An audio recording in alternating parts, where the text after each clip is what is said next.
Hello and welcome to Geek Addicts, the pop culture podcast where missed the part where that's our problem. My name's Matt. With me, the rich kid who has daddy issues, Bill Barber. How's it going, Bill? I'm quite the scientist, don't you know? So I forgot that line was from this movie, by the way. Yeah, I don't know why, I always, like, from all the memes and shit, I always assumed it was the third movie when he was doing his whole Bully Maguire thing, but no, it's the first movie. The fun part for me is like I knew it was William Defoe and I knew the line, but I completely forgot it was Spider-Man. Like I was like, oh, this is from this movie. Oh man. But yeah, we'll get to that later. It's been a week. It's been quite the week. That's for sure. What have you been up to this week, Bill? Working. The usual, working, doing podcasts, catching up on the usual anime stuff. I'm actually behind. I haven't had a chance to watch my weeklies.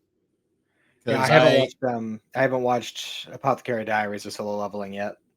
Solo Leveling's not out yet. I know that. It's that usually comes out later in the day. I haven't watched Apothecary. I haven't watched Daima yet. The most recent episode. Well, the frog episode of Apothecary Diaries is supposedly the one for today. So I just want to get what this is, because like I don't know. I only heard about it from you, and then I saw the next episode preview. I'm like, oh, there's a frog. It's this one. Well, it's been like a meme going around like the Apothecary Diaries community, and I'm like, I want to know what this means, but I also don't want to spoil myself. So I gotcha. I'm sure it's something stupid. That's probably nothing much, but we'll see. Also, My Happy Marriage got like indefinitely delayed, and Netflix is not saying shit about it. So yeah, I thought that was weird because I thought the missed week was last week, so I thought it was weird that we didn't get one. I didn't look into it at all, but it's especially annoying that because the new episode's out on Netflix Japan. Oh, that's bizarre. Maybe it's like a dubbing issue. It means it's a dubbing issue, but that makes me wonder why didn't they release the Japanese and just like delay the dub? Yeah, I don't know. Maybe they just didn't want to release them separately. I don't know. It's probably that. The thing that's driving everyone nuts is the fact that they're not saying anything. And yeah, well, it's Netflix, so especially because the finale is supposed to be next Wednesday, according to what they said online. But now everyone's like, well, why Wednesday? Exactly. Like they're just like, could you guys tell us? It's been a Monday release schedule. What are you talking about?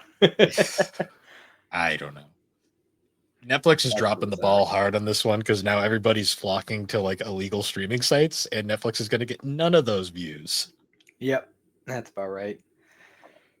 So I went in like to on Thursday because that's when I got a couple of my ongoing shows, and was disappointed to find that Dr. Stone had a part 1 cutoff for this season. And there's going to be, I think it's not until like July that they come back, but which, I mean, it's fine. It's only a couple months, so it's not the biggest deal in the world, but I was really digging it. And also the fact that they're splitting it up like that means they're probably going to change the song. And I'm a little disappointed because I really like the opening for this season. So yeah, I don't want it to change. No, I hear you. I did watch Zenshu recently. That's on my list because I remember Slade talking about it. Also, you might want to tune into GNC next week. You might hear about it. But I watched that. It goes by really quick, and it's also completely not what I was expecting. So I have zero expectations, so I'm just going to go in blind. It's very pretty. Mappa did good work, but oh wait, is this that one that was like? I think he's talked about it in a little more detail at Driveway Beers. I think I know the one. Maybe. Yeah, it was very pretty though. So I watched that. I started watching Attack on Titan Junior High. That show's a fucking fever dream. Like it is, but it's kind of amazing. Like I was just watching it because I thought it was longer. Apparently, it's only 12 episodes. It's only 12 episodes, and they're all like 15 minutes long. Like it's not that long at all. And I got like 4 episodes in, and the whole time I'm just like, what the fuck is this? Like, but it's so funny because they put so many, like, just like the regular show. There's so many little like, oh hey, remember this? Oh, I know you read this in the manga. So not gonna lie, there was a scene where the colossal titan shows up, and I immediately am looking through the crowd. I'm like, "All right, where's that boring fuck? Like, where is he?" And I'm like, "Oh, he's not here. Good, they thought about that." Yep.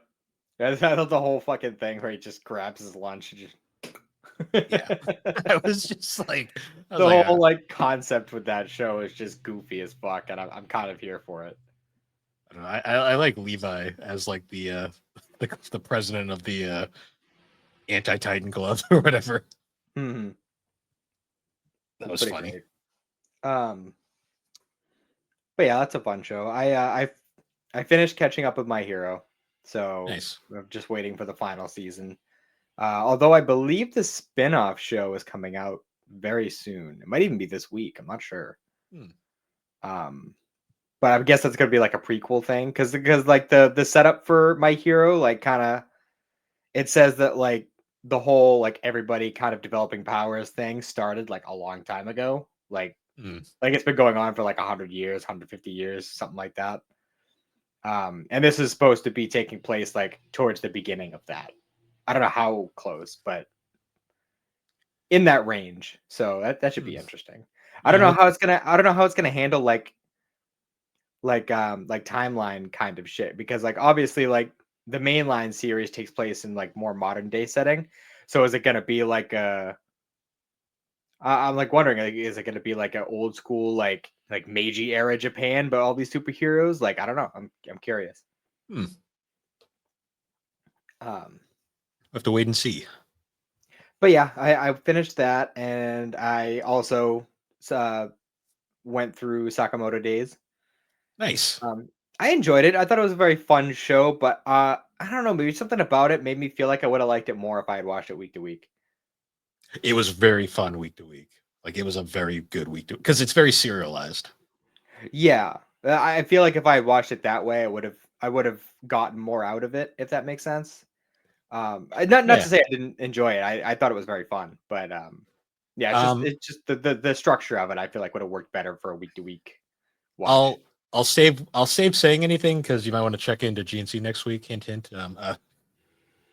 Yeah. Fair enough. But yeah. Other than that, today I had to run some errands this morning, but while I was out, I decided to stop by the local retro store, which I haven't done in since you guys were up here. Hmm. So I was like, I might as well pop in. They rearranged the store again, so that's always fun. Um, but I picked up a few games. I haven't retro collected in a while, so it was nice to get that get that exertion addiction out of my system for a bit. Yeah, I found Legend of Heroes, Trails from Zero, because I've been looking for this game forever, and I finally found it for under $80. It there you was like go. 20, so not bad. And then I found some really obscure PS1 games that looked bizarre that I had to try. I found Kagero Deception 2. I have no idea what this is, but it was interesting looking. Fair enough. Uh, The Unholy War. Uh, That, that cover just alone was like, what the fuck is this? Fair enough. And then the one that I saw and I had to pick up just because I've heard nothing but great things about this game, but it's always been one that's very elusive. Incredible Crisis. That's a cover. Yeah, it's this game from everybody I've talked to. Apparently, this game is like ridiculous, but it's also like super hard to find. And I've Hmm. been always looking for it. I finally saw it. It was like $70, so a bit more than I wanted to spend, but I'll probably never see a good copy of it again. So Hmm. You have to let me it, know what you think of it, because if you have good things to say, I might throw it on my Imbernick. it's like a mini game compilation, but it looks ridiculous. It looks Oh, so, very, so it's like an old school UFO 50 kind of thing. yeah, kind of. It's only single player, so there's no multiplayer aspects, but Hmm. it looks very, very Japanese, and I'm kind of intrigued by it. Fair enough. I also I beat Castlevania. Nice. Actually, not long after our last recording, I whipped through it. Um, because I just hit a point where I was like, okay, I only need like a couple more of the like whatever like the relics, the Vlad relics, and I got those, and pretty much just like swept right through Dracula because once I got that sword, it was like fucking all over. Yeah. And also I did a bit of grinding. With the guys right outside the clock tower and the reverse castle. Hmm. And I pretty much just got up to level 60, and then I was like, all right, I'm ready. Just Yeah. plow through it. No, that's a Then I beat that, and then I immediately went to Spider-Man 2 Enter Electro, and I had started and beat that this week. just you see what I meant by like it's good, but it's definitely not the same level of polish as the first one. Yeah, it's definitely the control isn't nearly as smooth. Like it still has like the same kind of like um the same kind of like skeletal structure, I guess, of the first game. It runs off But the same engine, but it was a different team entirely, and they tried to do a lot more than the first game, and you could tell the PS1 wasn't quite up to snuff for that. yeah, and like the controls were a little bit more jank than the first one. Yeah, Um and also it wasn't as silly as the first one, which I was a little disappointed about. different writers, no surfing the web. Mhm. They made But Eddie. They made fucking Venom just like a fucking clown in the first one, which is I loved it. It was so funny. also he. So Reno Romero as Spider Man, he only voices Spider Man in those two games. In that really obscure Spider Man Unlimited series from like the '90s, that's really shit. Hmm. Um, those are the only times he ever voiced Spider Man, but he's actually a really good Spider Man. I liked his performance. He fit really well, I thought. Yeah. You know, he also voiced Batman No kidding. in the not the animated series, that like later series that came out after that called The Batman. I didn't care for that one as much. You know, I've rewatched it recently. It's actually better than I remember. I think it's because I think it's just because like with time you actually can look past. I think when it first came out, I was kind of like, this is an animated series, so I don't like it. Blah. I think Um, that's pretty much where I was at too. Like I wanted like that like expanded universe, that like animated universe that they had going, and hmm. it just wasn't that, and that just kind of turned me off. I I rewatched it a little while ago on Max, and I thought it was actually a lot better than I remembered. Like it did some interesting stuff. I'm not even sure if it's still on Max though, because Max decided to nuke most of their DC content for some reason. Well, I've managed to collect a bunch of the live action movies on my hard drive, Hmm. so um not all of them. I do still have some blind spots, but I the the copies of 3 and 4 I managed to get my hands on, I wasn't able to rip because they were too damaged. They're Hmm. old DVDs. But but I have a bunch of other stuff, so we'll be able to keep that train going. I'm sure those will be on Max because I know at least Superman 2 is, but Yeah, but I'm also Max increased the prices, and oh, last year yeah, they did. I had paid the annual fee, so it was about to like charge like $200 Yeah, like yeah, in like 2 weeks. So I'm only gonna have Max for like the next 2 weeks until the billing cycle ends, and then it's gonna go away. gotcha. But I mean, if I need to get it for like a week or something, or Well, I like mean, next time I you're get up, paid for like a single month or whatever. yeah. Now, next time you're up, you can rip the ones I have. So Gotcha. Um, but yeah, I beat the Spider-Man Enter Electro game, and I started playing Go-Go Akmon because I just wanted to get a jump start on that, get a feel for it. hmm, Because we may hear us cover that in more detail later. yeah. Um, yeah, other than that though, not a ton else going on. Oh, and I when I finished Sakamoto Days, I just said screw it. And I started watching Fairy Tale 100 Years Quest. And I gotta say, like I know I've said what I've said in the past, but I'm really happy that I'm back in the world of Fairy Tale because despite the show's problems, like it has so much going for it. Like I love the Hmm. characters, I love the world itself. The story itself is really well done. The power system is fun. It's versatile. You know what I'm saying? Like it has a lot going for it. It's just that one thing that just kind of sours it. Is it wasn't it? Didn't you say it was like the excessive fan service? Yeah, and the thing that sucks about it is it didn't start that way. Like when the Mm. series started, like the first few seasons, it wasn't that bad with it. Like it was pretty standard, like with what you expect from like battle shonen shows. Yeah. It's the same kind of shit you'd see in like Bleach, One Piece, Naruto, fucking any of that shit. Freaking My Hero wasn't any it wasn't any worse than My Hero towards the beginning. And then it just got to a point later on where they were just like, what it was is because there was a part one, part two break, which they did in a really weird spot, by the way. They did it like the middle of a tournament. Hmm. Just bizarre. But they did like a part one, part two break, and it was after the part two started. That was when they started like really ramping it up. And like every next arc made it worse and worse. Yeah. But I don't want to just dunk on the show because it's a good show. It's just that one part of it that just makes it a little tough to watch when you get towards the end. Yeah. That's unfortunate. But, oh well, what are you gonna do? Maybe at some point in the future I'll get the manga. Oh, Mm. that's the other thing is I love the music of the show too. Like that's one of those like big selling points for me is the music needs to be on point. Yeah. And Fairy Tale nails it. It's got like a very Celtic vibe to it, and I'm all there for it. Nice. Um, but yeah, I mean, it was nice going back in, and the 100 Years Quest. At least this first part of it is only 26 or 25 episodes, so just a quick Oh, that's little good. quick little dip back into that world, and then I'll move on to something else. Nice. But So were we gonna do Dima Time this week or? yeah, I was refreshing my memory right before I hopped on here, so Perfect. In that case, oh wait, nope, it's playing. it's not GNC. There we Oh, go. Wrong music. I Anyways, didn't even notice. no, we're not. I mean, I guess I could read this. No, I'm not doing that.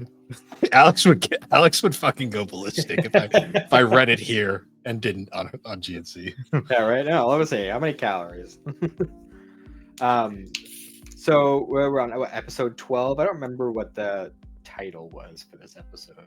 I actually brought it up 1 second here because I had to refresh my memory. True Strength. Mm-hmm. That makes sense. It was very basic. So, hiccup.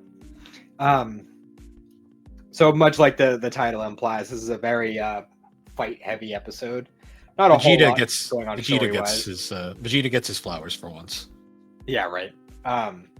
So we actually have two Tamagami fights going on at once. We have Majin Buu fighting Tamagami number 1 and Vegeta fighting Tamagami number 2. Yeah. And Vegeta got out of the Kraken. Yeah, he slipped right out of there. It was actually like really quick. Like the last episode ended with him going in the mouth, and this episode started with him just bursting out. So like he's fighting the Kraken and the Tamagami at the same time, which you think Tamagami would give him a break, but nah, I guess not. Nah, no, they're testing him. Yeah. So obviously we're not going to go into like the beat for beat like fights themselves. I think the key thing with Vegeta's fight was the fact that he not only goes Super Saiyan 2, but we also finally get to see him go Super Saiyan 3 in a like official canon material, which is the very first time that's ever happened. And also once again decanonizing GT as much as possible. Also kind of decanonizes Super as well, but well, I think we're convinced these are alternate universes now. Yeah, I mean ultimately that's kind of my opinion on the whole spiel. But, yeah, because GT, that was a whole plot point that he couldn't go Super Saiyan 3, so Bulma had to make some stupid machine to make him go 4. Mm-hmm. But so yeah, he goes Super Saiyan 3. Like, how do you feel about his design for Super Saiyan 3? I still can't get over the fucking lack of eyebrows. Like Super Saiyan 3 just always looks so odd to me. Well, I mean, if you expect Vegeta's final form in Super to have eyebrows, you're gonna be disappointed. Yeah, I know. It's always looks so stupid. But it's basically just Vegeta with long hair. Yeah, but like unlike Goku and Gotenks, it remains in the Vegeta shape. Yeah, which is interesting. He So almost it's has it's Raditz still vibes going on with that yeah, Widow's Peak. but it's still shooting like straight up and back. Like instead of like where Goku and Gotenks have it like going down their back, Vegeta's is more like, you know, Yeah, it's just cone head kind of. it really makes me want to see Nappa with like Super Saiyan 3, just giant beard. Like, Yeah, please. right. That would be His funny. mustache is just going out like crazy. Um yeah, that was cool. He gets to kick ass and he defeats the Literally, Tamaga. Yeah. he's using his legs a lot, which leads me to believe that that whole bit that Vegeta was doing against Boo, like that was all Vegeta. That was where that came from. I did also really like the part where once he defeats the Tamagami, it does the little test him, and like it's like this really obtuse question, and Vegeta somehow I love Vegeta's thing with that. It's I, so funny. he completely nails it, even though it's like it sounds like something that he wouldn't get right. Yeah, because it's like this. It was like one of those kinds of word problems you get in math class where it's just like, oh, little Timmy left his house with a bag of 10 cookies, and when he came across his friend and he gave his friend 5 cookies, but his friend said that's too many cookies, so he gave 3 back, and then he walked down the street some more and he found this homeless guy and he gave him 2 cookies. You know, it's that whole kind of bit. But at the end of the question, it's like, oh, and then he comes across a snake and he gives the snake or he gives the snake the rest of his cookies. How many cookies did the snake eat? And like Vegeta's like sitting there thinking about it, and like even Goku's sitting there like racking his brains trying to figure it out. Vegeta goes 0. So what do you mean 0? It's 0. When's the last time you saw a snake eat a fucking cookie? Snakes don't eat cookies. It's 0. Yeah, And he was right. Like, that's amazing. just the most blunt Vegeta answer possible, and it was great. Yeah, it's just like, oh, that was just so perfect. And I just want to like just throw this out there, like the whole concept of there being like a mental test to receive a Dragon Ball, that was a concept that was like briefly like touched on in Z, like because when they went to Namek and um, I think it was when they first introduced Frieza and he's talking to like the old Namekian who was guarding the Dragon Ball, and he said something like, "Oh, it's like a tradition where Namekian warriors will attempt to collect the Dragon Balls, and they'll have to accomplish tests of strength, skill, and brains, essentially." And Fraser was like, "Oh, I offered to do these tests, but they refused me because I'm a piece of shit." Um, and I find it really, really interesting that we're finally seeing like that type of idea with how to get the Dragon Balls, and that's They're really fun. I like that. finally acknowledging it, because like we've really had just a period of the Dragon Balls have become kind of a joke where it's like, oh yeah, I'll go get those in an hour. I'll see you later. Yeah, especially like I love like before when they're like, oh, how do we find the Dragon Balls? Like, what do you mean find them? Everyone knows where they are. They're here, here, and here. Like, what are you talking about? They don't go anywhere. Yeah. Um, but no, then we had the whole fight with Do and Tamagami number 1, where it starts out pretty pretty heavy, and then like all of a sudden Do just kind of drops and just starts flailing on the ground screaming about how he wants chocolate. So Ku does his duty that he promised from before, and he runs to the store real fast and gets some chocolate, which kind of like revives Do like a senzu bean almost, and just instantly he eats the chocolate. And I love the scene where he's actually like catches the chocolate in his mouth and like instantly just starts whooping ass. And I really like his fighting style where he kind of really leans into like the Boo genes, Yeah. where he's like where he like wraps around the sword and just headbutts him, and where he folds up like a ball like Super Boo did and rolls at him and shit. Like I like that kind of like chaotic fighting style. It works It's really interesting well. seeing like a Boo that's also fully in control, well, fully like loyal, not just like a complete loose cannon like Boo originally was. Yeah, like they're literally like, I think later on you're just gonna see like Do and Goo just chilling on the couch, hanging out, eating snacks and shit. Like, Yeah. but um, But yeah, that goes through pretty quick. And then Dew's challenge was he basically it was like adding numbers together in your head, and it was just kind of like one of those things where it would just show a bunch of numbers really fast and expect you to remember them all and add them together. And obviously everyone's thrown for a loop. Even fucking what's her name, Arinsu, is like, that's bullshit. I'm good at math and I can't do that. But Ku does, and he just kind of like he does the whole math in his head, and it just kind of says it under his breath. And Dew hears him and repeats it, and that's how they ultimately end up getting it. But it's like I love the contrast between Ku and Dew, where Ku's strong, but he's not like Tamagami level, but he's apparently outrageously good at math and smart. Yeah. And then Dew is just kind of like Boo 2.0, you know. But more in control. Yeah. But I really love their dynamic with each other too. Like they're bros. They're just bros. Yeah. I find it weird. Don't usually see whenever like two characters introduced get together. They're usually like great against each other. You know, we saw that with Nappa and Vegeta. We saw to a lesser extent, but with 17 and 18, like they the sibling rivalry kind of thing, whatever. But like Ku and Dew are just cool. Yeah. And I like that. I think it was interesting though. They've already the Dragon Balls have already been collected now. Now it's just kind of like what happens next. Well, now it's a matter of like, okay, how do we get our Dragon Balls together with her Dragon Ball? Like, is it going to be another stealing of the night situation? Are we going to come to an agreement?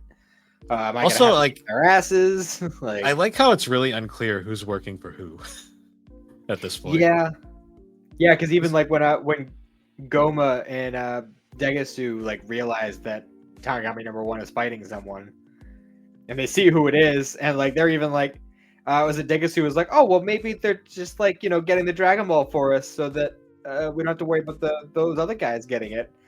And Goma's just like, are you kidding me? When was the last time your sister did something nice for us? Yeah, no, I think Arinsu's on her own agenda right now. Yeah, for sure. And like, I don't know if we mentioned it before, but I love the whole idea that she just kind of floats around in her hookah. Like, yeah. Like it's like a witch's broomstick, but it's just a hookah, and she's just fucking puffing on it all the time. Like, sure. I like Arinsu as a character. Well, I like how she's actually competent at what she does, and she's not like she clearly has motives. We haven't learned them exactly yet, but she's definitely got something going on. Mm-hmm. But yeah, I mean, aside from that, we had a little bit of bickering between Goku and Vegeta before the episode ends. Also, nothing too crazy. Their guide is also like the best character again. Oh, Hibis. Hibis, yeah. Yep. Yeah, he's pretty great. Man. Yeah, pretty action-heavy episode though. Not a ton of plot, even though there's definitely some stuff going on in the background. So we'll have to wait and see. The only thing in particular that I could think of aside from all that is it was kind of like not super out in the open, but Neva gave the Tamagami a power up. Yeah, I noticed that. Which apparently he can just do that. Neva's also up to something. He's an enigma because I mean, even when he showed up in the first episode, he's just like, "Oh yeah, I can just summon the Dragon Balls. Like here they are." I can also just like make them not stone anymore. Here they are. Like, yeah, I'm interested in him right now just because. I mean, I know you've already seen it, but I don't know. There's definitely something more there. All I'm gonna say is Neva is going to plant a spark that very well has the potential to burn the fandom to the ground, and that's all I'm gonna say. Oh boy. But we'll leave that for about a month from now. Yeah. Barring delays, because you never know these days. True. But yeah. Diamond time. We're over halfway through. So yep. We're getting there. Only 8 more episodes. Yeah.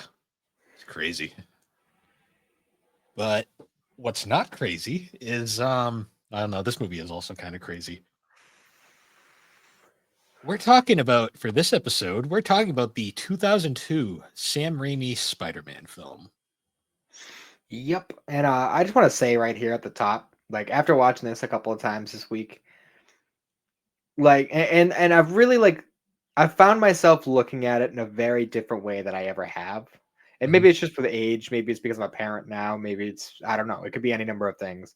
But I was seeing this very differently than I saw it, when I was a kid, when I was a teenager. Um, and in a lot of ways, I feel like this is like the golden standard for the superhero film. The modern superhero film, I'd say. Yeah. Because when I think of classics, I still think Superman 78 is probably like the pinnacle of superhero films.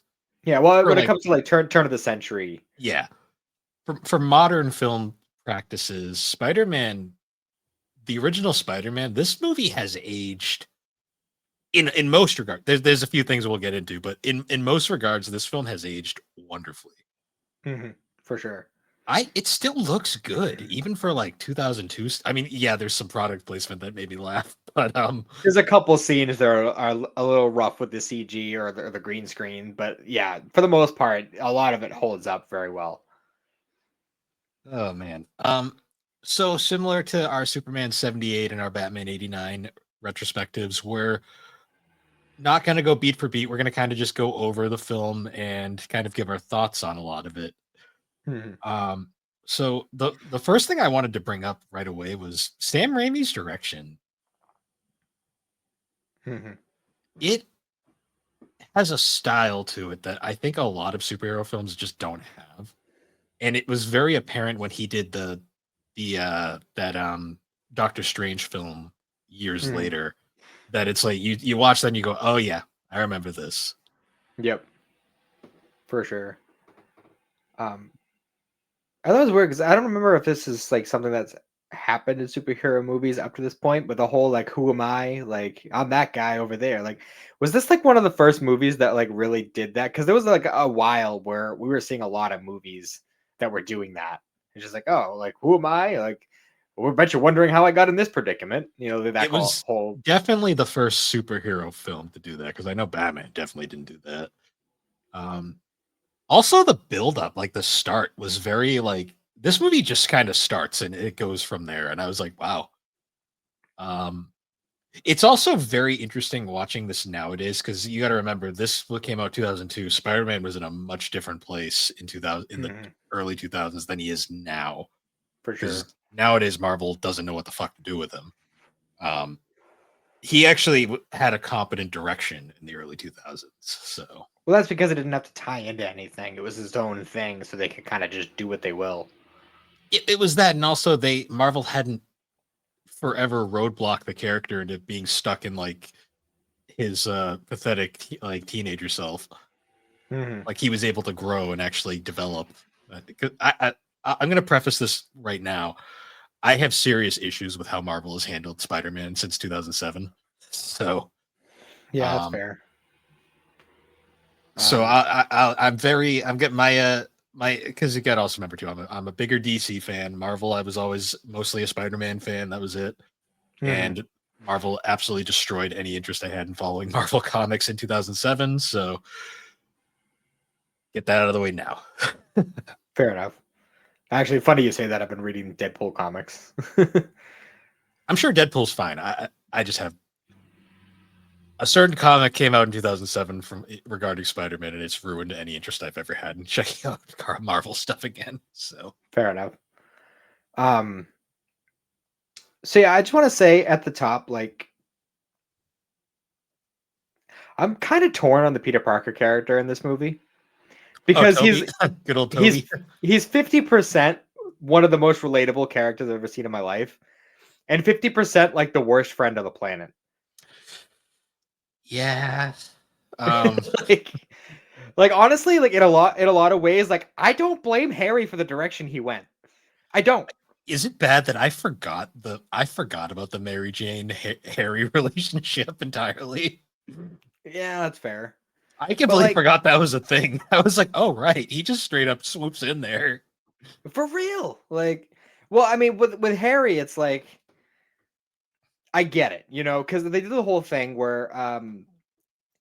where even Harry's like, oh yeah, like he's been in love with her since the fourth grade. Like they met when they were 6 years old. Like, and he even says like when he's finally like telling Peter that he's dating her, he's like, look, you never made a move. And like, I get it. Like, you know, if you've liked this girl since fourth grade and you go all the way through past high school graduation and still have bro, there's a statute of limitations on that. All right. Like, I get that you Yeah. like her, but you waited too long. Like, she's not going to wait for you. I'm not going to wait for you. I gave you your chance. Like, Yeah. so I get where Harry is coming from here. I get it.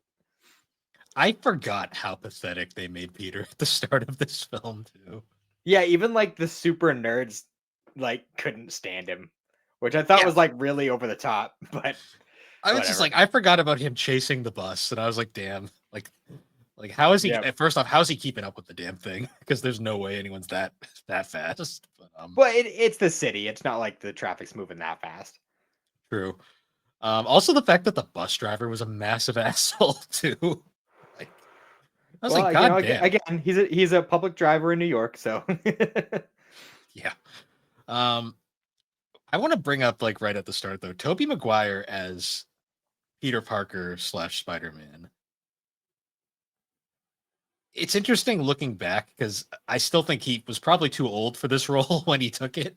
I think a lot of these people were too old for these roles. That 40-year-old woman in the high school, I will always look at and be like, no, like just be like, no. I was keeping my eye out for her because I know you've mentioned her a bunch of times, and I couldn't figure out which one you were talking about. The scene when he slams Flash across the thing, and he has that like goofy like, "Hey, I did it." There's a girl in the background, and this you look at this woman for like 3 seconds, you're like, "There's no way, like, no, that is not a high schooler." Mhm. Like, The only one I think when it comes to like age casting that I think like kind of gets a pass is Kirsten Dunst, and that's only because I also happened to just by chance watch the first Jumanji this week, and that came out in 1995, and she was like maybe 14 at best in that movie.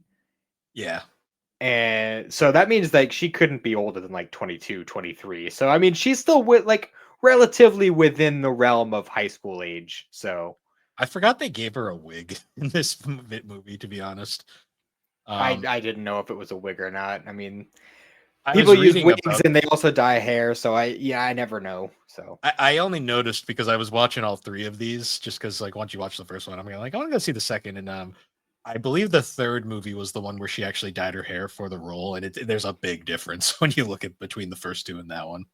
yeah, it's not noticeable. Yeah, well, it's also the early 2000s. They weren't as convincing at times. That's fair. Um, it's also interesting too because I always forget that in this universe they don't do the Gwen Stacy thing. They go well, laser they do, but they completely revamp how it goes in the canon. Hmm.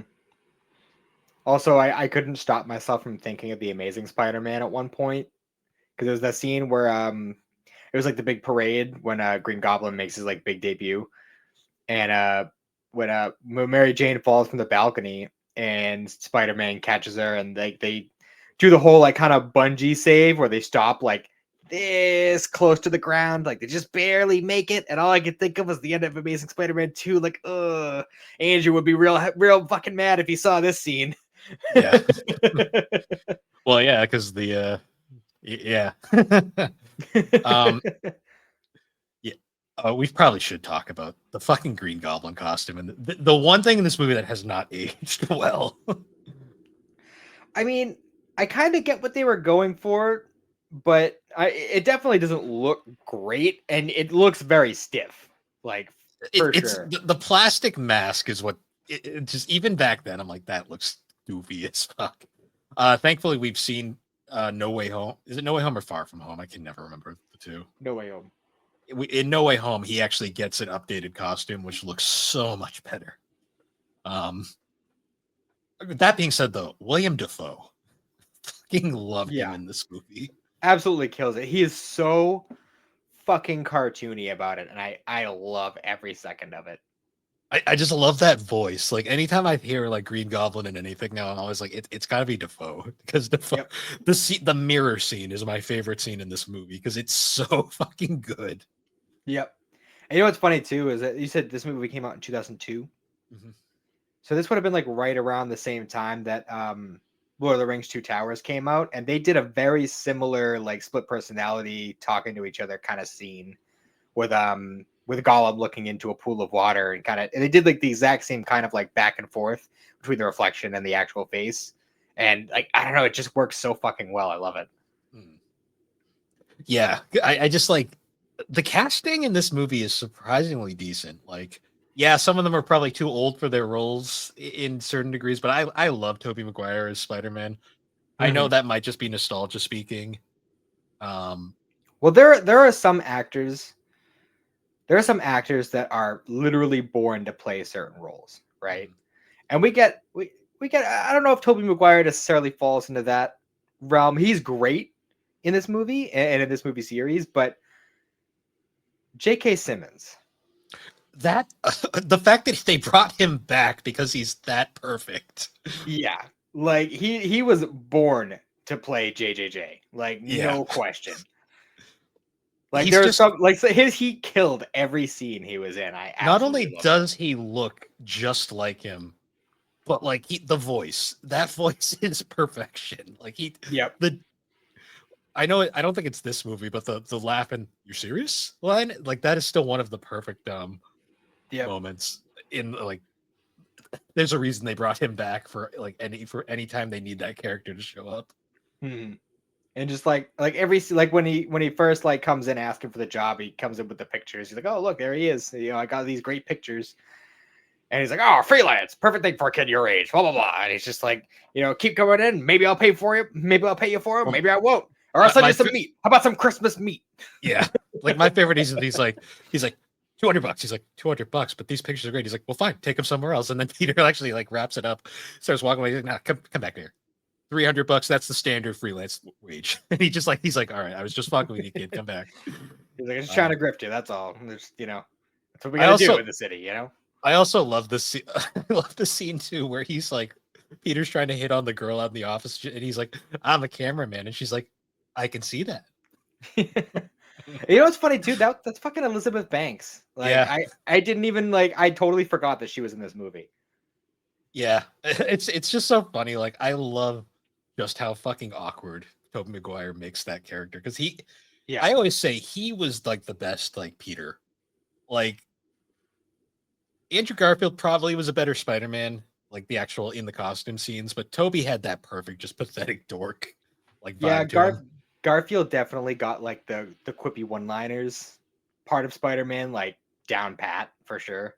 Tom Holland's good at both, but I don't think he's perfect at either, which is one of the I reasons I don't know. God. he's a better younger Spider-Man, I'll say that. Yeah, to the point where they won't fucking age him up. Well, They even that blipped him to avoid it. Like that's just Marvel. That's just Marvel. They won't let him grow up. This is why I have well, problems with Marvel. well, things are moving forward with the fourth one, which apparently we're not going to be seeing for at least another couple of years, but Which will come out first, that or the next Spider-Verse?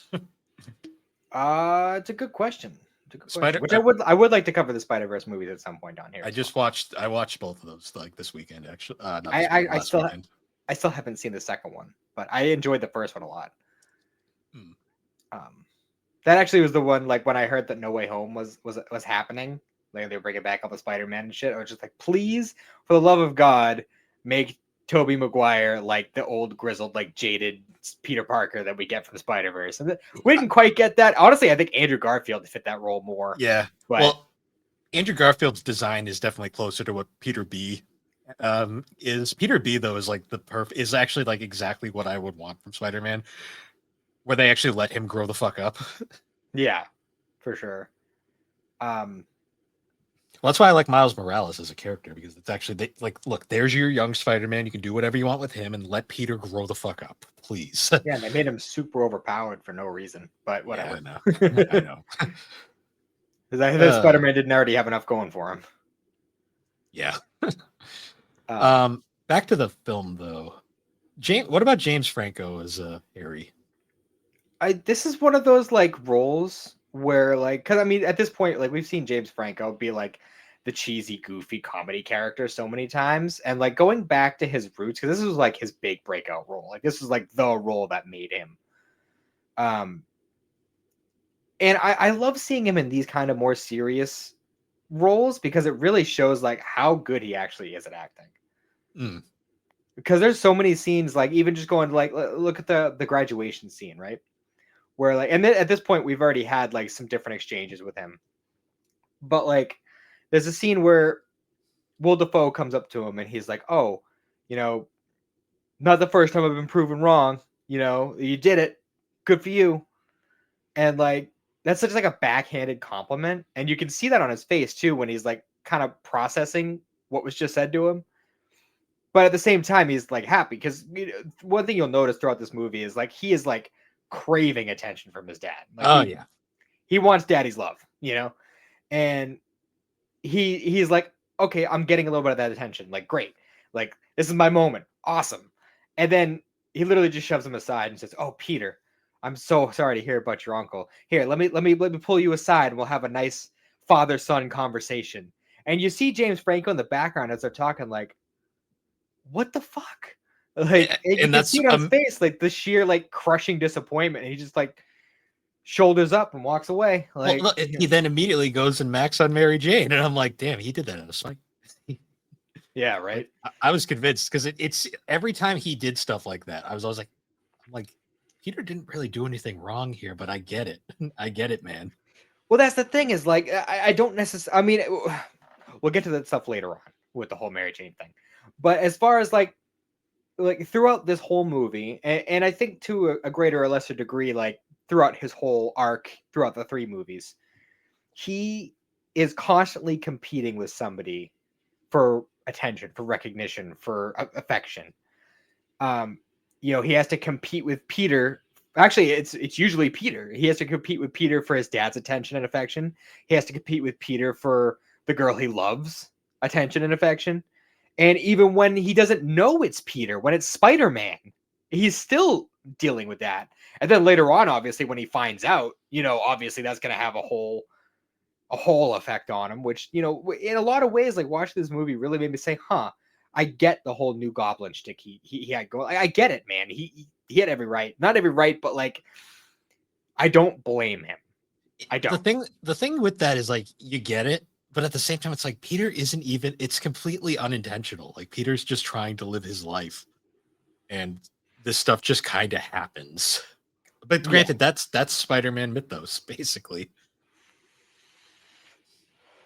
but even like you know when you get into the whole Mary Jane stuff, right? So like you know, obviously he gets together with Mary Jane and he wants to keep it quiet because he gets it. You know, my best friend has been in love with her forever. Like, he's gonna have to find out eventually, and I know that. But you know, I don't. I'm not ready to tell him and like hurt him like that. I don't want to hurt him. He's my friend. You know, you kind of that's understandable, right? Hmm. And then it finally comes out. He explains himself, whatever, and then they start having problems. You know, their relationship starts having problems.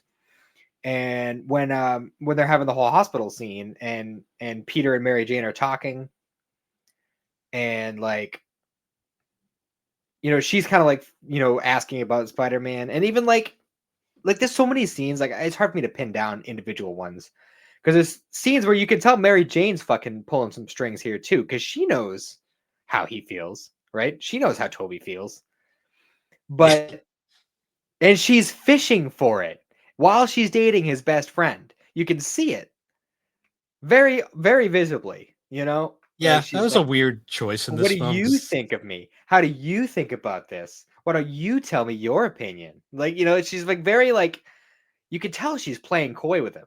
Like it's very obvious.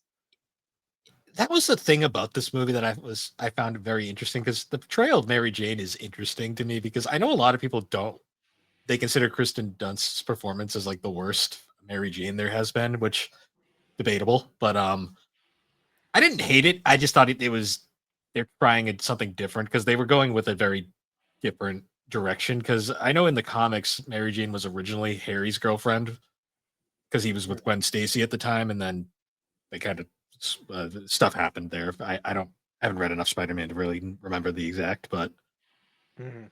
um, to be honest though, the hospital scene to me like Harry had kind of already blown it by that point with the Thanksgiving disaster. But again, at the same time, it's like again, I get where Harry's coming from. Like Mm. I definitely don't think he should have stood up for his dad because his dad was being a total bitch in that Yeah, whole scene. his dad went full goblin there.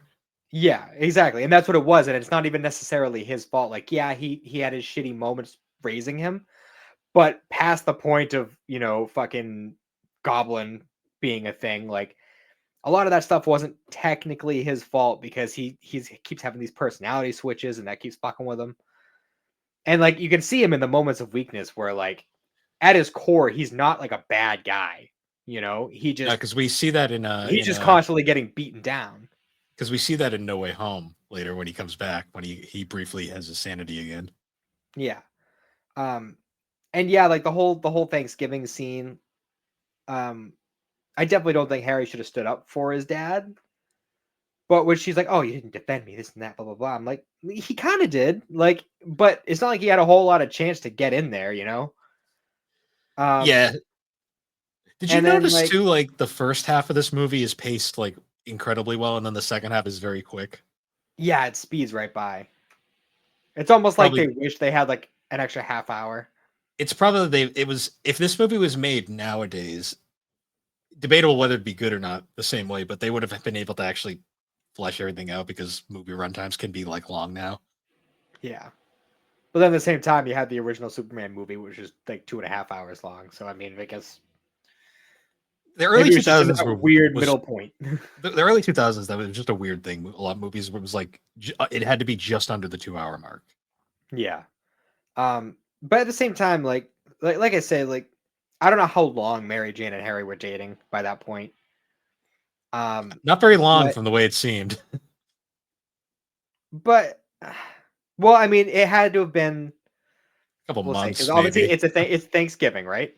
Yeah. And he started talking to her in during graduation. So that would have been like what, May? Yeah, so So it like a had to couple have been about months. 6 months, give or take.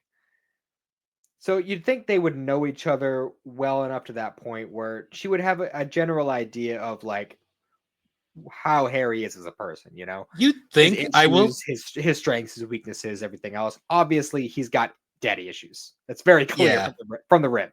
that's one thing I'll say about these films, and one of I think their flaws is with Sam Raimi's direction is they really did not not flesh out any of these relationships very well. They kind of just happen in the background. It's more about the stuff around it, Hmm. and because that's a problem with 2 and 3 as well. But it's such a minor thing in the grand scheme of the film that you don't really think about it too much. It's more when you start breaking it down. Yeah. Um, but no, it's just like these little things that I notice. I'm just like, man, I really feel for Harry in these movies. Like he just True. keeps getting beaten down. He's always has to compete with somebody just for a little bit of Always compete with affection. somebody who's not even trying to compete with him, which is the saddest part about it. Like he's got to compete with his best friend and this superhero guy, who turns out same person. Yeah. And worst of all, they're not even trying. It just is. And you can tell, like even the scene where, like, say he like after the whole parade scene, right? When Harry's on the phone with Mary Jane, you're only getting Harry's side of it. But like he keeps saying, like, "Oh, amazing! He's amazing!" Like this and that. He's just like, and like you can tell, like watching him, like he wants so badly to be there for her in this scene, but she's just all, "Oh my God, Spider Man! He did all this stuff, and he's so great." And like he's kind of trying to like be the guy, he's trying to be the guy to be there for her and take care of her and do what he needs to do. And you can tell, like, just by the look on his face, like he feels like there's no room for him to be that. And then he goes to what I'm assuming was his dad's default whenever there was an issue was, let me buy you something. Yeah, that's a typical rich kid thing where they don't know how to. Well, I shouldn't say it. That's a typical movie rich kid thing. Yeah. F- Well, you could tell, like, based like with Harry and Norman's relationship, like that was how Norman got him to shut up. And they never obviously never had like a real heart to heart until that like mm. really fake one midway through the movie. Well, because you got to Uh, think about it too. It's very heavily implied that his only friend has been Peter the entire time. yeah. Well, apparently, from what we hear in the beginning of the movie, he bounced schools a lot until he finally settled in public school, which is what I'm assuming he wanted all along. Probably. Like he just wanted to be a regular kid. And that's probably why, like, I know it doesn't get into that, but that's probably why he singled out Peter specifically for a friend, because Peter was like the kid that everybody hated. You know, so he's just like, I'm gonna go and I'm gonna find the most down and out kid here, and he's gonna be my best friend. This is jumping around a bit, but you know a plot hole I just kind of thought of that like doesn't really get explained because it's a movie. It probably wasn't important. What? When he gets bit by the spider, that spider just walks off. Like that could bite anybody else too. Yeah, I always wondered about that too. Because I was thinking, cause I only bring it up because I watched Into the Spider Verse recently. In that one, the spider gets killed, and I'm just like, I think Garfield kills his too. yeah. I was just kind of sitting there going like, that spider could bite more people. I'm just saying. Yeah. Well, at least in Spider Verse, like they could have gotten away with it running off because it was just in the sewer, so it's not like it was like doing much. Yeah, it was also a group of. If I'm remembering that movie right. Yeah, they were in the subways actually. Well, same difference. It was also a glitch, so it probably wasn't going to survive much longer, anyways. Fair. But yeah, so I guess we kind of just skipped over like everything before they moved to the city, didn't we? Well, I mean, the Peter. We should talk about the organic web shooters. That is one of the things this movie thought was a good idea, and it was. They haven't really. It's been a thing that the comics are like. They tried it once, and they were like, "Let's never do this again." Yeah. You know what's actually kind of funny is, well, first of all, like this was the first PG-13 movie I saw in theaters, and I was like 7, I think, when we saw it. It was 2002, so yeah, that sounds about right. Um, it was like 7 or 8, and this was what I thought Spider-Man was for the longest time Oh yeah, no, until because I actually picked up a Spider-Man comic and I saw him fucking with web cartridges, and I'm like, the fuck, like, yeah, same. Because I actually because when this movie came out, that's when I started checking out the. So this was the early 2000s. That was during the JMS run, which really kind of is what brought my interest into Spider-Man. Like, was that run, which is a mhm. shame because the end of that run is what ruined my interest in Spider-Man. But there's actually an entire arc in this run where he actually gets the organic shooters because they wanted it to be same as the movie, and then once these movies were done with, they immediately were like retcon that out of existence. Well, what would Um, have been a smarter way of going about it is if they just had a separate line of comics based on the movies. Like, this is specifically Toby Spider-Man. This is specifically Kirsten Dunst MJ. Like, if they just built off of that universe and made their own comic series based around that, that probably would have worked better. it, Comics weren't as willing to take risks like that back in the day, though. Well, that's the thing, is they didn't have to just commit to that. They could have had two succinct, like, Well, running separately. there already was like 4 Spider-Man books at the time, so Fair enough. I don't know enough about the comic. I'm gonna try and make the time to get more into a lot of that stuff. But like as of right now, my knowledge on comic Spidey is very minimal. Hell, it's even very. cartoon Spidey is minimal because I haven't watched any of that in a long, long time. To be fair, the only cartoon Spidey I know is the '90s show. So Radioactive active Spider Spider Blood. Bud. Fucking that show is amazing and fucking awful at the same time. I Mhm. fucking love it.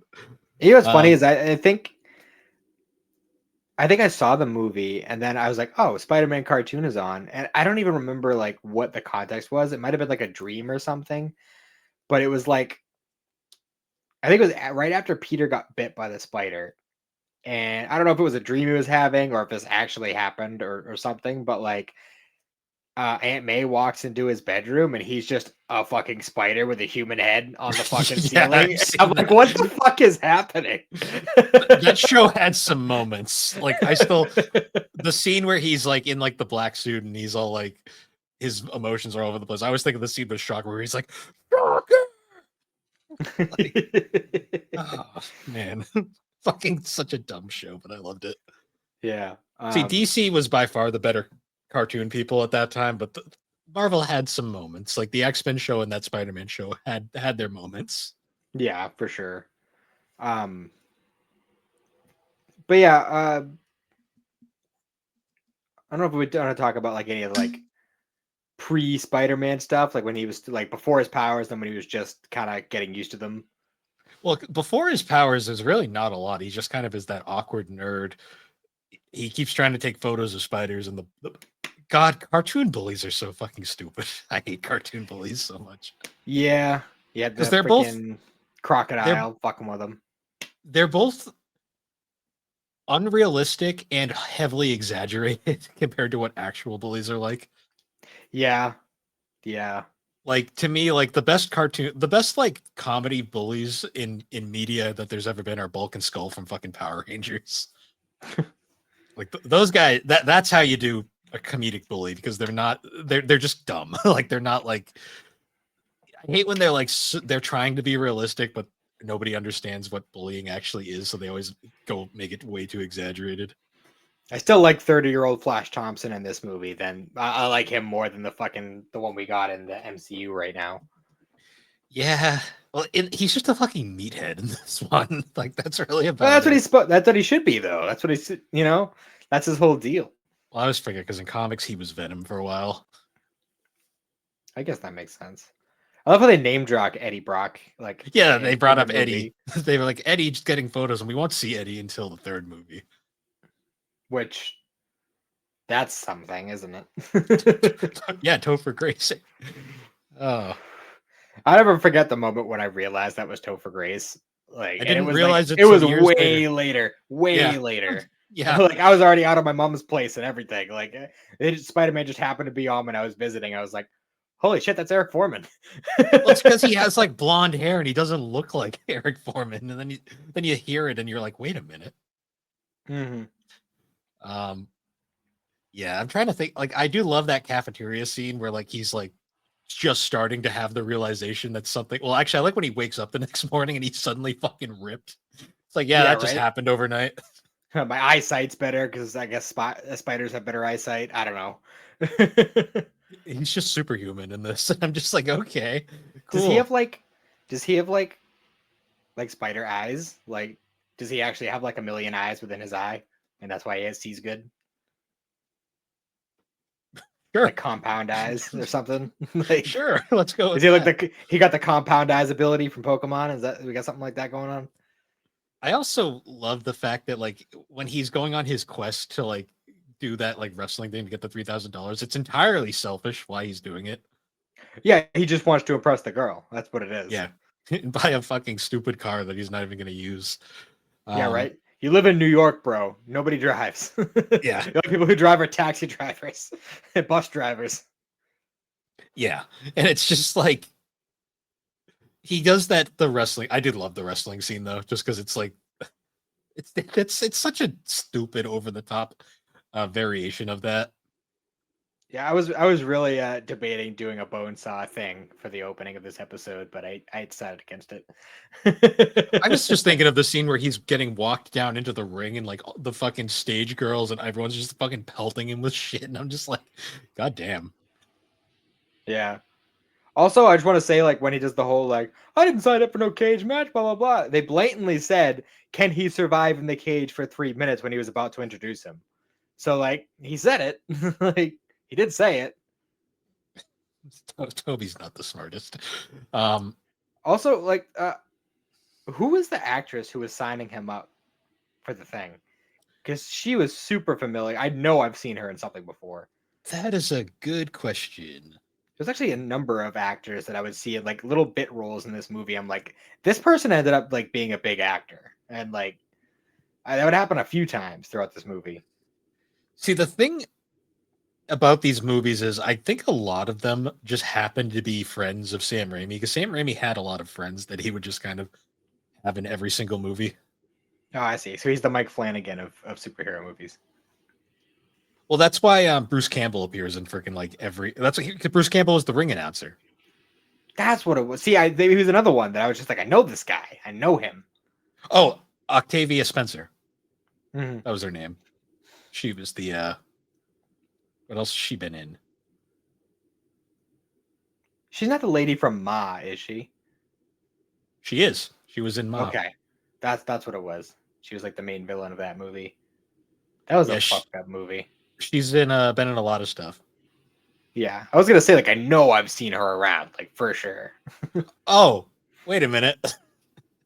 I just realized the wrestler was Randy Savage. How did I miss that?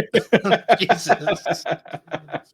Because when I think Randy Savage, I think fucking Alex's stupid voice she does now, and I'm always like, God damn it. Oh, now, oh man, you gotta have fucking Alex sit down and watch this movie and see that guy right there. That's the guy. I keep forgetting he passed away too. Yeah, he's still Yeah, selling them Slim Jims though. he sure is. I see his face on Slim Jims all the time. So Uncle Ben, like Very that scene still gets me, man. well, just especially because like I forgot that the last thing Peter says to him is the whole like, well, stop being my dad. Yeah, you're not my father. It's like, well, fuck. I mean, he pretty much is, man. He raised you since you were at least 6. Yeah, your dad. Do you Your even dad's do you long even dead. remember your father? Like, No, most comics fans don't remember his dad at this point.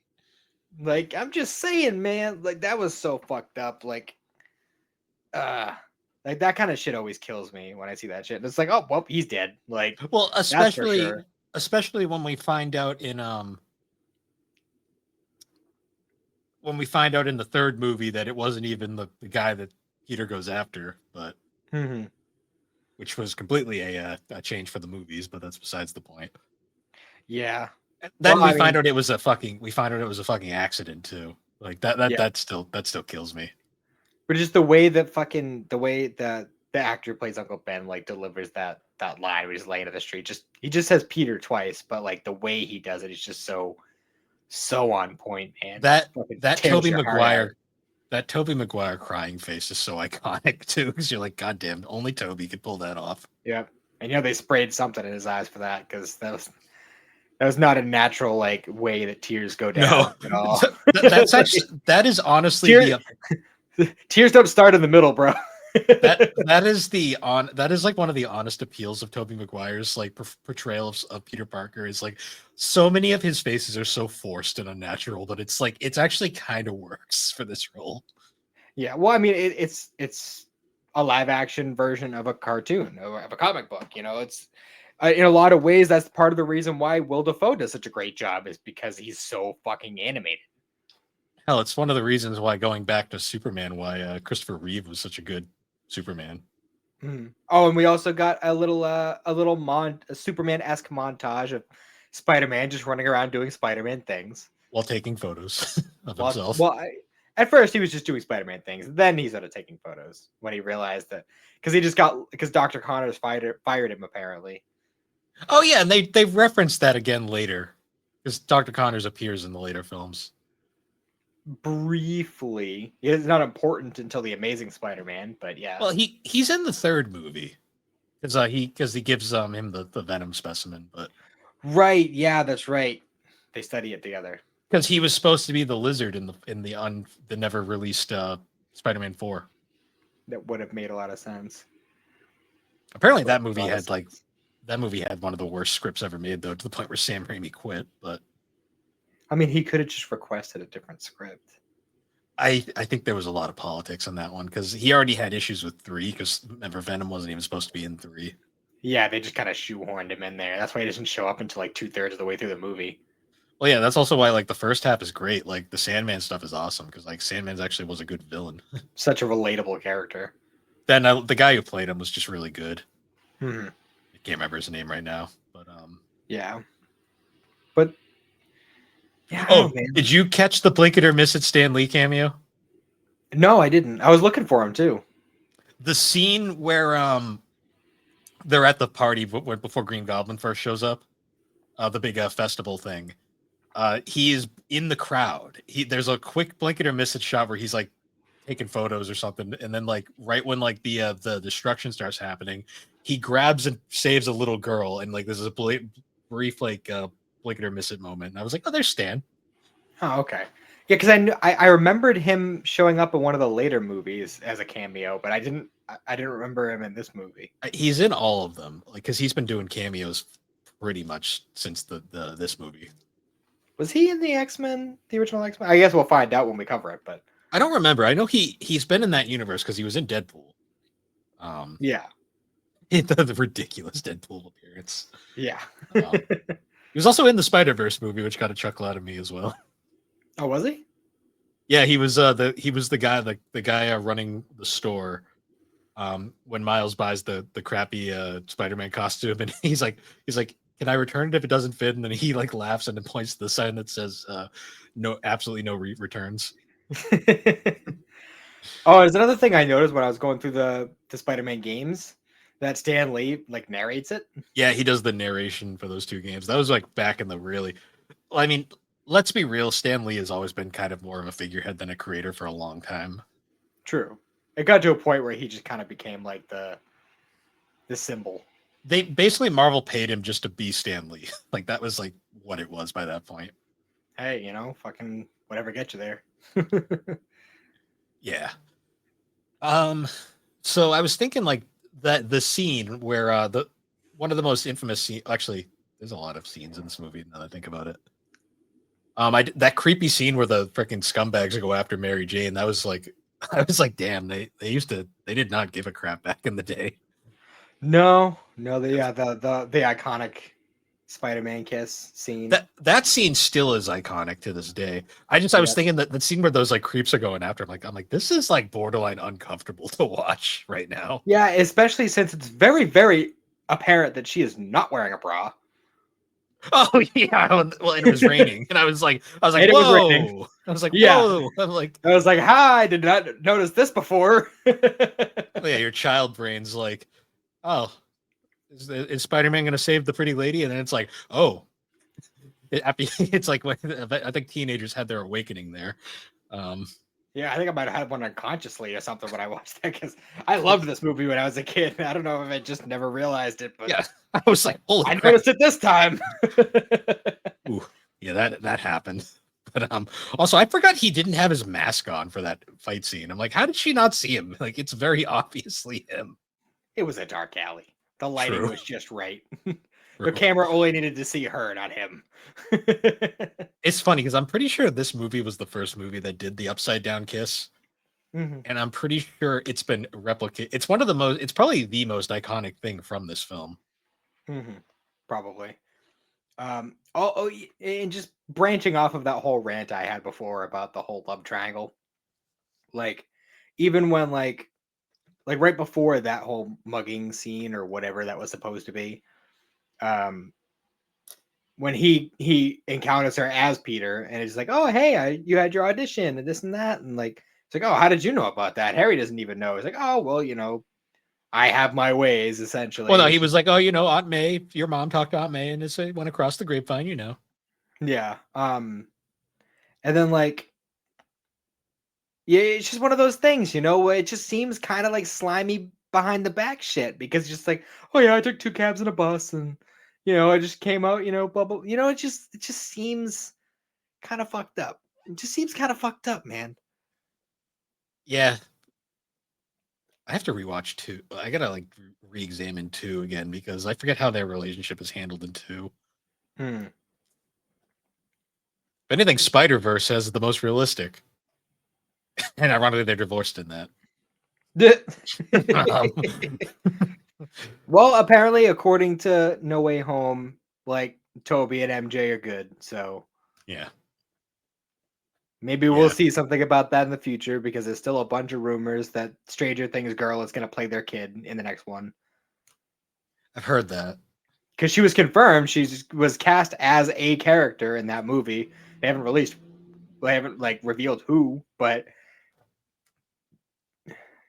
yeah, It's all really things considered, it's either going to be a brand new MJ specifically for Tom Holland, or it's going to be Toby and Kirsten's kid. yeah. We'll wait and see on that. Honestly, it's going to be one of those things where I'm probably not going to think about that movie until it comes out. So fair enough. I mean, I'm looking forward to it. Just the way that I left off No Way Home, I'm looking forward to seeing where that goes.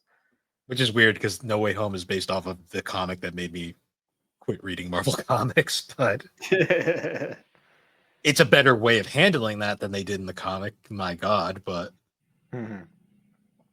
um, talk about One More Day for anyone who's curious. What I keep alluding to, but that's besides the point.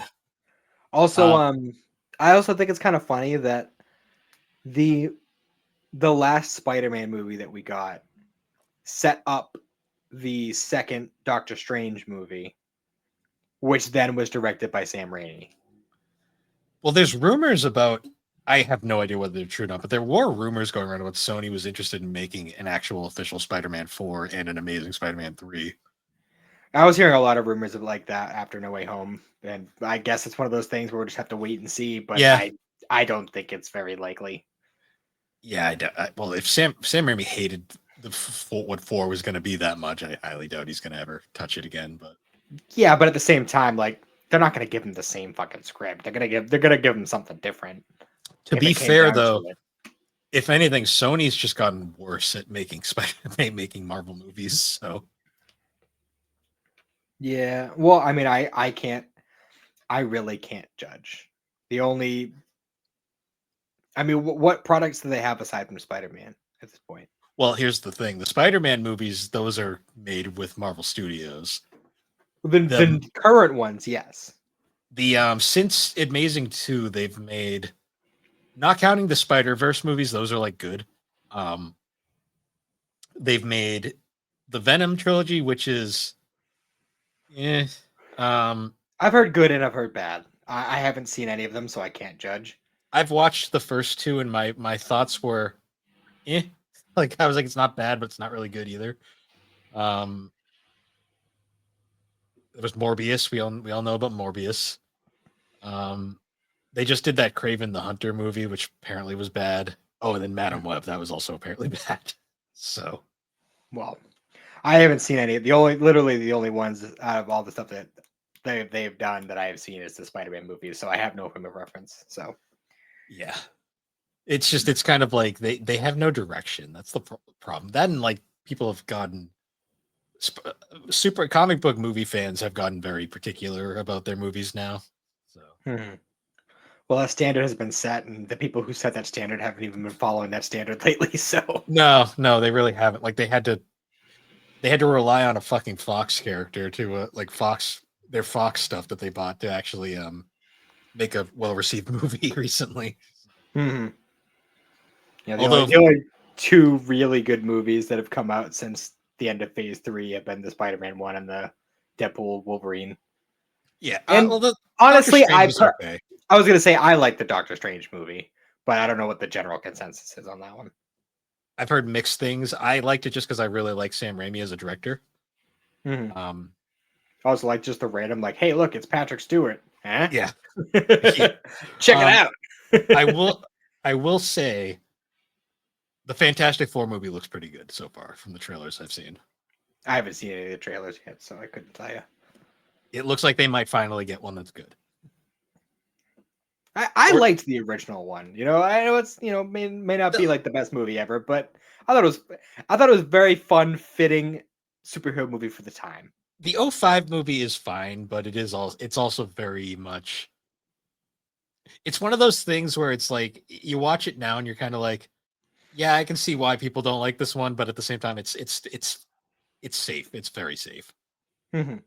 I think the problem with that one was they were afraid to actually do more with it. It also came out probably too early Hmm. because there's no way they could do most of those powers just at that era. Right. So going back Yeah, to once they Spider, once they actually could do justice, they made that oh, Fan Four Stick, awful. Yeah, they made that abomination. that thing, yeah. Um, Going back to Spider-Man though, so we had what do you think of that final climax with first Peter going to fight the to go save Mary Jane, and like the classic, like he's like, you have a choice, Spider-Man. You can either save the girl or save the kids. And Spider-Man's like, fuck you, I'm gonna do both. Yep, Um, because that's what I do. I'm Spider-Man. I also like the scene where all the people on the bridge are like, you don't mess with Spider-Man, you mess with us, and let's throw shit at him. Yep. Which that we kind of get like kind of shades of that in later movies as well, with the whole like New York just kind of stepping up. Well, that's just a very New York thing from what I've heard in general. I mean, we've gotten a lot of like in a very real sense, New York itself is a character in these movies. Yeah, I yeah, mean, even just like when they're going through the whole like Spider-Man, like Spider-Man being Spider-Man, they're doing all the like, interviews in the street with all these random people. It's like, oh, man with eight arms, sounds hot. yeah. that scene. Um, yeah, that final fight though in that like destroyed house, like that scene is so great. Like Spider-Man gets fucking the shit kicked out of him there. Yep. And then, he mentions fucking killing MJ, and of course that he just gets rage mode and just drops a fucking wall on him. Defoe's like when he tries to like backstab him, his whole no Peter, it's me, like please help, and like you can see him reaching for his wrist thing, and I'm just like, oh, I'm like this. He's actually pretty convincing here, Yeah. and I just love the scene right before the glider impales him, where he just goes, oh, Yeah. like it's just Do you such a do perfect you scene. do you buy it? Like, do you think like that was actually like some of him kind of peeking through a little bit? Or do you think it was just an act the whole time? Um, I think that was an act, but I think the scene at the end with the "Don't tell Harry" was Oh, genuine. that was definitely genuine, but like even like when he's taking off the mask and he's shaking, like it kind of like I don't know if just maybe No Way Home just painted my like viewpoint on it, but it looked very much um If like anything, he was it looked like the broken Norman Osborn. if anything, he was fighting it, but he was losing the fight. Yeah. But yeah, I don't know, man. I don't. There's so many aspects to this movie that I absolutely loved. Yeah, I forgot about the ending scene where um MJ confesses to Peter and they kiss, and then like Peter's like, "No, I can't. I can only give you my friendship." I was like, "Ugh."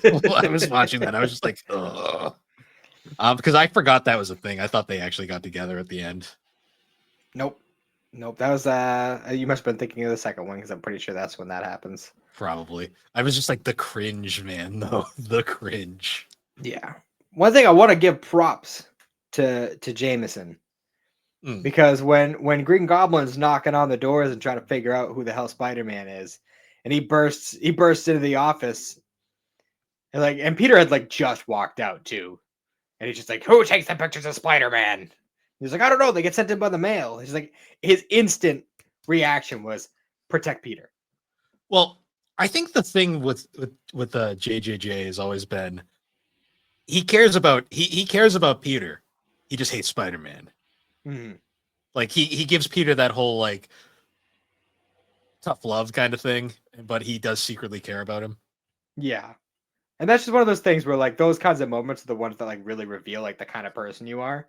Mm. Like that kind of like, and it's one thing just to be scared, but that was like shocked and scared. Like he was not expect. Also, I just love the scene where he throws his fucking cigar butt out the window and then it just fucking comes right back in and lands on his Yeah, and he just looks newspaper. He's down and like, he's like, huh? The fuck? yeah, But no, J.K. Simmons is he steals the show in this movie. Like there's a reason why yeah. he's like so many memes are around him. Mhm. I forgot how many memes were from this movie, to be honest. Oh yeah, for sure. Like the scientist meme at the start. I'm quite the scientist myself. Yeah. He's a brilliant scientist. I just like this movie has such a star-studded cast and like Defoe just being Defoe, like Mhm. all this stuff. Even just looking at like his character arc throughout the movie, like he didn't want to use himself as a guinea pig like that. He was pushed into a corner and he had to. Oh, the scene where he kills the scientist, that's still like one of the fucking darkest scenes in this movie. Oh, that scene freaked me out when I was a kid. Freaked me out. Yeah. It's Back to funny too. formula. It's really funny too because like I remember this is one of those movies that I vividly remember seeing it on TV all the time back in the day. Mm-hmm.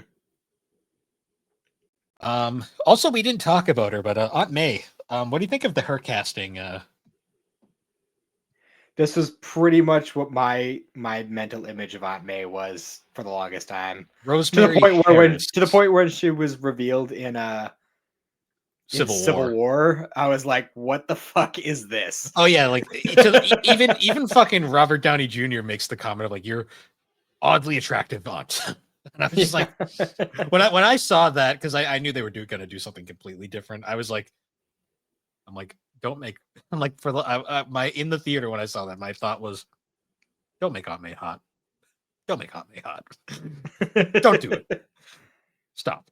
Like I was just Then like, Happy starts fucking with her. Like fuck, they start fucking around, and it's like, oh god, what did you do to Aunt May?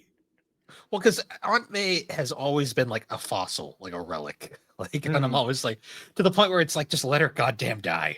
Like, stop bringing her back. Like, that's another reason why I hate One More Day. But that's besides the point. But there was a lot of scenes in that in the movie with her that I really enjoyed. Like there was, after graduation Oh, her when Peter's performance is just great. upset, when Peter's upset in his room and she's comforting him, and then the Thanksgiving scene, like even before like all the really dramatic shit goes down, and like Norman's like picking up the food and she fucking slaps him. Like slaps his hand. She does like the old mom thing, Oh, the grandma would you thing. think of that scene where it's like, Norman, would you do the honors? And he's got the two knives and he's like putting them together. I'm like, dude, That's what I like, mean. So fucking cartoony about it. Like that was just the inner Defoe getting out. I'm like, that's just Defoe being Defoe. yep. Uh, It's like, how did you say that happened? A bike messenger pushed me over. oh, that scene too, when he's like in the room and like Peter's on the ceiling and like the blood falls down. That is like, I see that and like I don't like seeing like blood like that, and that, it just like kind of like the way they animated. I was like, ew. I was like, I don't like that. And then Like it the just looks, slightest sound. and then it looks like ketchup. Yep. And then like the scene where Green Goblin bursts through May's living room. Oh, that And scene was she's just doing the Lord's so Prayer.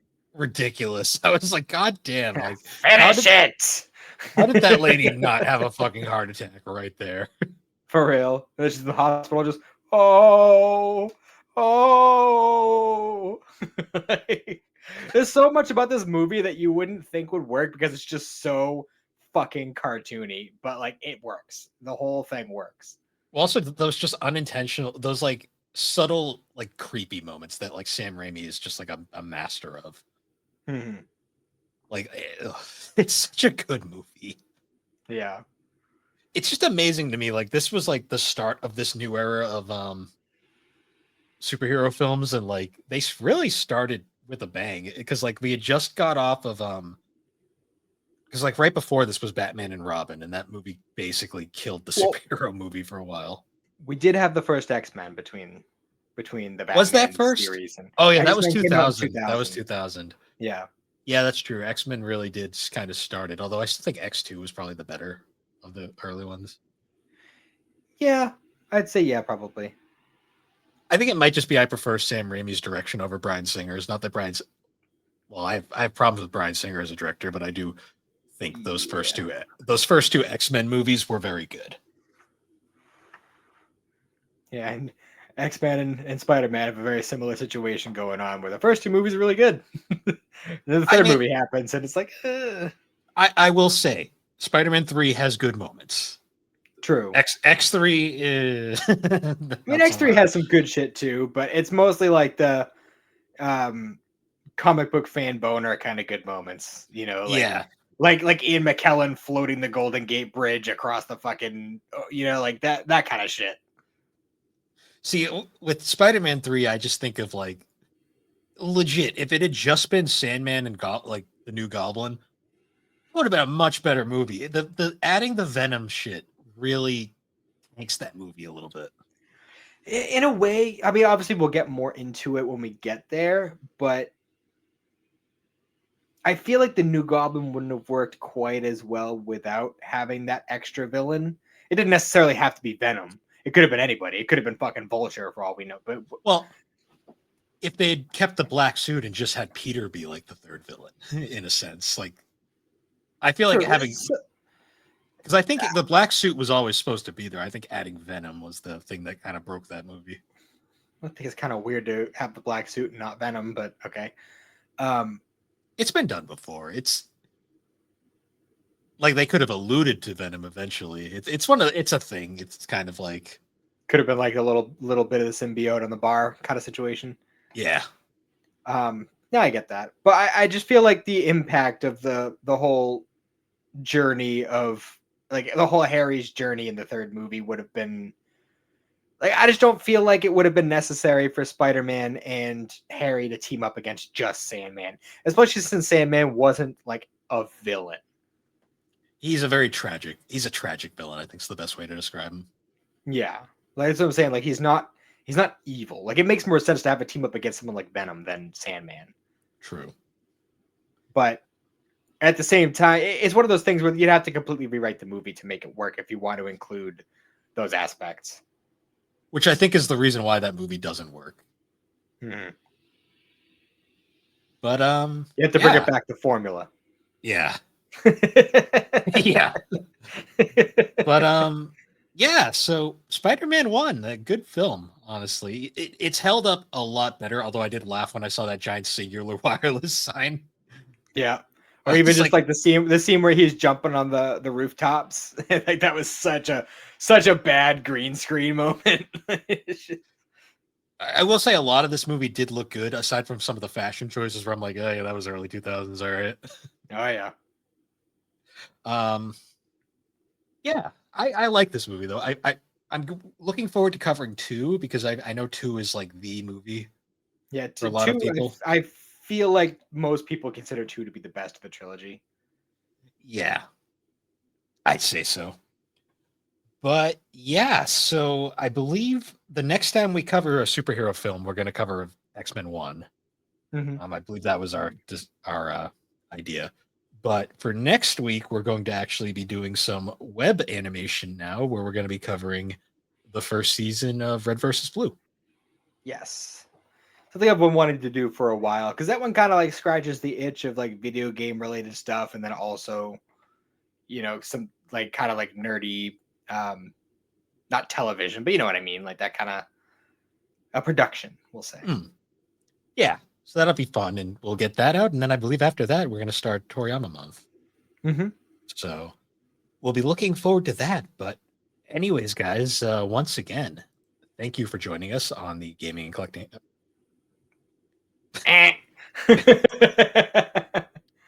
Sorry, the Geek Addicts podcast. I have already fucked it up, so whatever. But you can find Geek Addicts on all your major podcasting platforms. Particularly, it's weird. I was so used to Alex interrupting me that it was weird to actually say it properly. That it actually threw me off when I did. You can find Geek Addicts on all the major podcasting platforms, particularly Apple Podcast and Spotify. And be sure to check us out at superpodnetwork.com. Awesome site where you can find all sorts of different podcasts, videos, shows. We recently just did a broadcast on the YouTube channel going over the recent Nintendo Switch 2 Direct and our thoughts on that, as well as we're in the middle of doing some PS1 blogs talking about our favorite PS1 games. So be sure to check those out. And anyways, guys, once again, thank you for joining us, and we'll see you all next time. Have a good one.